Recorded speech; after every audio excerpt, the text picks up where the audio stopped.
Hi friends, welcome back to my YouTube channel. Simple and ಈಸಿಯಾಗಿ fish tawa ಫ್ರೈನ ಹೇಗೆ ಮಾಡೋದು ಅಂತ ನೋಡೋಣ ಬನ್ನಿ.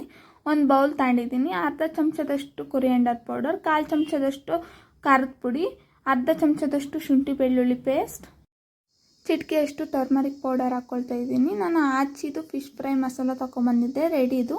ಅದನ್ನು ನಾನು ಒಂದು 4 ಪೀಸ್ ತಗೊಂಡಿದ್ದೀನಿ. ಅದಕ್ಕೆ ಸರಿಯಾಗುತ್ತೆ. ನೀವು ಜಾಸ್ತಿ ಬೇಕು ಅಂದರೆ ಇದನ್ನೇ ಕ್ವಾಂಟಿಟಿ ಜಾಸ್ತಿ ಮಾಡ್ಕೊಳ್ಳಿ. ಒಂದು ಅರ್ಧ ಹೋಳಷ್ಟು ನಿಂಬೆಹಣ್ಣು ಹಿಂಡ್ಕೊಳ್ತಾ ಇದ್ದೀನಿ ಹುಳಿಗೆ.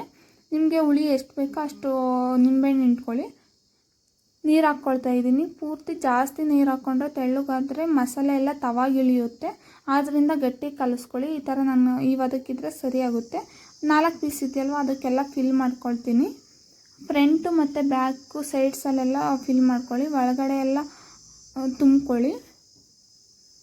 ಈ ಥರ ನಾನು 4 ಪೀಸ್ಗೂ ಎಲ್ಲ ಫಿಲ್ ಮಾಡ್ಕೊಳ್ತೀನಿ. ಈ ಥರ ಸೈಡಲ್ಲೆಲ್ಲ ಫಿಲ್ ಮಾಡ್ಕೊಳ್ತೀನಿ. ಗ್ಯಾಪ್ ಬಿಟ್ಟರೆ ಅದು ಮಸಾಲೆ ಹುಳಿ ಎಲ್ಲ ಇಳಿಯಲ್ಲ.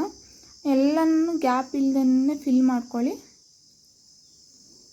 ಈ ಥರ 4 ಪೀಸ್ಗೂ ನಾನು ಫಿಲ್ ಮಾಡಿಕೊಂಡು ಒಂದು ಅರ್ಧ ಗಂಟೆ ಸೈಡಿಗೆ ಎತ್ತಿಡ್ತೀನಿ. ಒಂದು ಅರ್ಧ ಗಂಟೆ ಸೈಡಿಗೆ ಎತ್ತಿಟ್ರೆ ಅದು ಹುಳಿ ಎಲ್ಲ ಹಿಡ್ಕೊಂಡಿರುತ್ತೆ.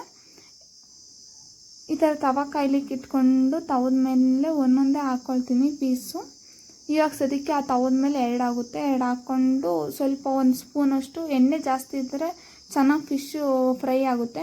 ಮೇಲ್ಗಡೆ 1 ಸ್ಪೂನು ಎಣ್ಣೆ ಹಾಕ್ಕೊಳ್ತೀನಿ. ಕೆಳಗಡೆನೂ ತವಾಗೂ ಒಂದು 2 ಸ್ಪೂನ್ ಹಾಕ್ಕೊಂಡಿದ್ದೆ. ಒಂದು 2 ನಿಮಿಷ 2 ಮಿನಿಟ್ಸ್ ಲಿಡ್ ಕ್ಲೋಸ್ ಮಾಡ್ಕೊಂಡು ಬೇಯಿಸ್ಕೊಳ್ಳಿ. ಬೇಗ ಫಿಶ್ಶು ನೀಟಾಗಿ ಒಳಗಡೆ ಎಲ್ಲ ಬೆಂದಿರುತ್ತೆ. ಹಾಕಿದ ತಕ್ಷಣ ಎತ್ತಕ್ಕೋದ್ರೆ ಆ ಮಸಾಲೆ ಎಲ್ಲನ ಅದಕ್ಕೆ ತವಾಗ ಅಂಟ್ಕೊಂಡಿರುತ್ತೆ. ಮೀಡಿಯಮ್ ಇದರಲ್ಲಿ ಸಿಮ್ಮಲ್ಲಿ ಇಟ್ಕೊಂಡು ಕುಕ್ ಮಾಡ್ಕೊಳ್ಳಿ.